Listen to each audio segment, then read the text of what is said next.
In question 7, it says here from a point A at the base of the mountain peak, which is over here, P is due north and has an angle of elevation of 20 degrees. So here's the mountain peak. There's a person here looking up towards that, okay, at an angle of 20 degrees. From a point B, 2 kilometers due east of A, so over here, okay, on the same level, the mountain peak has a bearing of 320 degrees. So if you are a person looking at this direction, you've got to spin around 320 degrees and then you'll be viewing, or your line of sight will be in the direction of the mountain peak. Okay, over there. So what is the size of angle CBA? So CBA is this angle right there. So just by looking at this compass bearing, as soon as you reach 3 quadrants worth of angles, that's 270 degrees. So this angle is the extra angle that's above 270, okay, that would equal to 320 in total. So to get that angle there, angle CBA, it's simply found by getting 320, but minus this angle here, which is 270 degrees. So that will be 50 degrees. So that's what I'm going to label, 50 degrees, okay. So the other thing is this has to be 90 because this is between north and the easterly direction. Okay, so if you want to find the height of the mountain PC, so this height here, this is part of this triangle which only contains one angle, which is not enough. We need some measurements which include the lengths. So the only thing that connects this triangle and this triangle is this length here, which is AC. So we now have to find AC by using that bottom triangle. Well, we've got the adjacent edge to 50 degrees, as well as the opposite edge that we kind of need. So we're going to use tan to relate those two. So the tan ratio of 50 is then equal to AC over 2. Now, if you multiply 2 over, you'll have 2 tan 50 equal to AC. Okay, so it's just going to give me a number on the calculator. I don't care what that is. Okay, that's 2 tan 50. But we don't round that in the middle while working out. So that's why we don't type it in. So PC is now what we've got to find out. So in that triangle over here, you've got the opposite edge, which is PC, over the adjacent edge, which is this 2 tan 50. Okay, so we're going to use tan again. So tan of 20 is now PC over AC. PC is what we want to find out.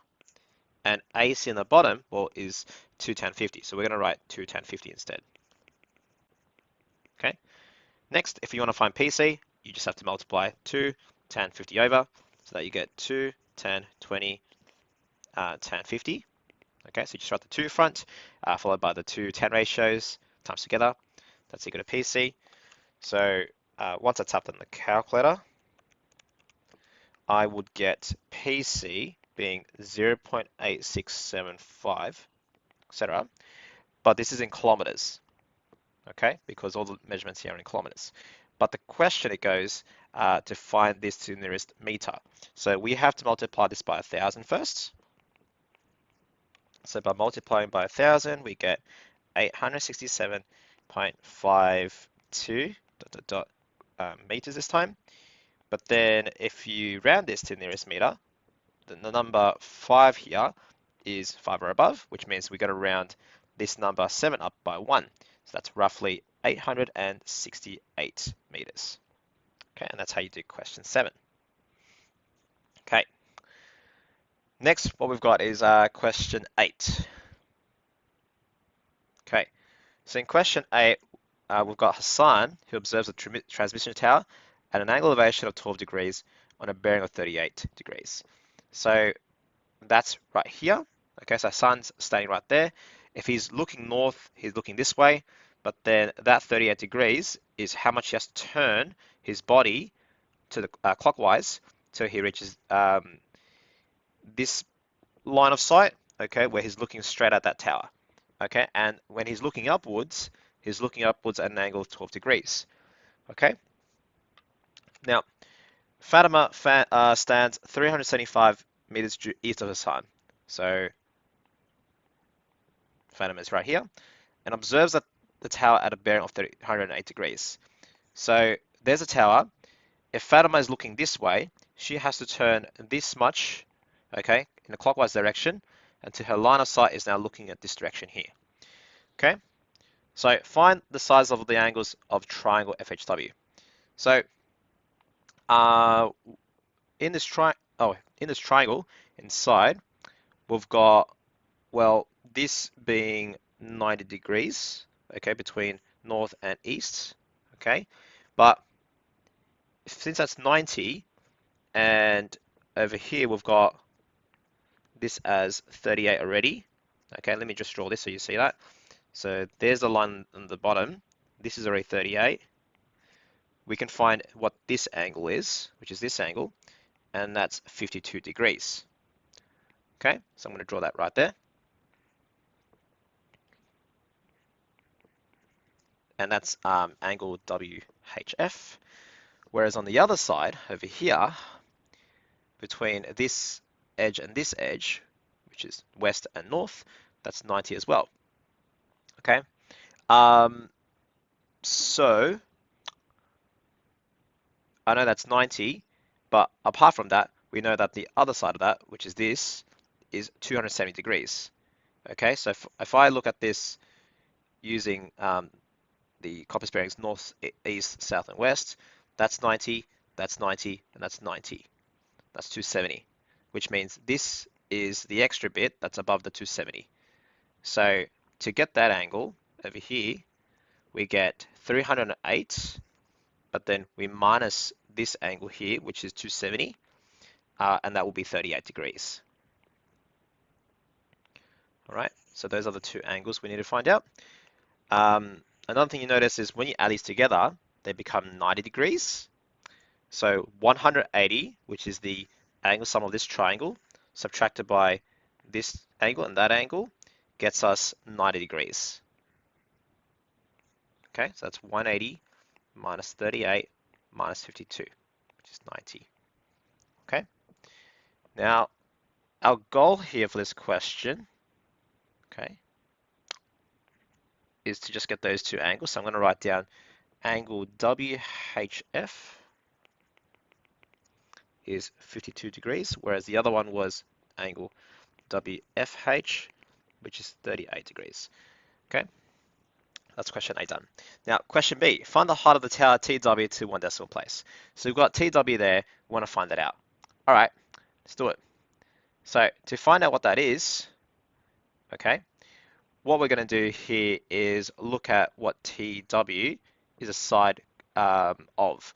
So that is a side of this triangle here, which only contains one angle, which is the 12 degrees. It doesn't have any measurement whatsoever. So we need to find something that connects along with this triangle, okay, as a length, which is this line here. So as long as you find that line, then you're able to find this edge as well, okay, because we need at least one edge and one angle to find that. So how do you find this? Well, we have to look at the bottom triangle. In that bottom triangle, it's a right angle triangle. If we use 38 degrees as our reference angle, then you've got the opposite edge here, which is HW, and the hypotenuse of 375. So we're going to use the sine ratio to find what that is. Okay, so sine, which is right over here actually. Okay, so sine of 38 is opposite, which is that, HW, over 375. 375 sine 38 is equal to HW.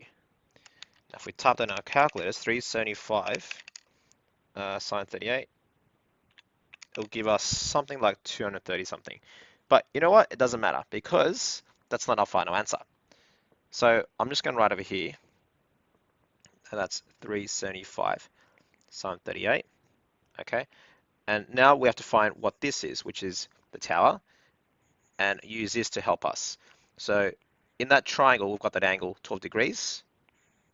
And we've got the opposite edge, which is TW, over the adjacent edge, which is this, the 378 sine 38. So we're going to write tan 12 degrees, which relates to 2. That's equal to TW over 375 sine 38. Okay, if I multiply that over now, then 375 sine 38 tan 12 equals TW. So 375 sine 38 tan 12. Okay, what that's going to give us to 1 decimal place is now 49.1 meters. Okay, which kind of makes sense for a tower. Okay, and that's it for this question.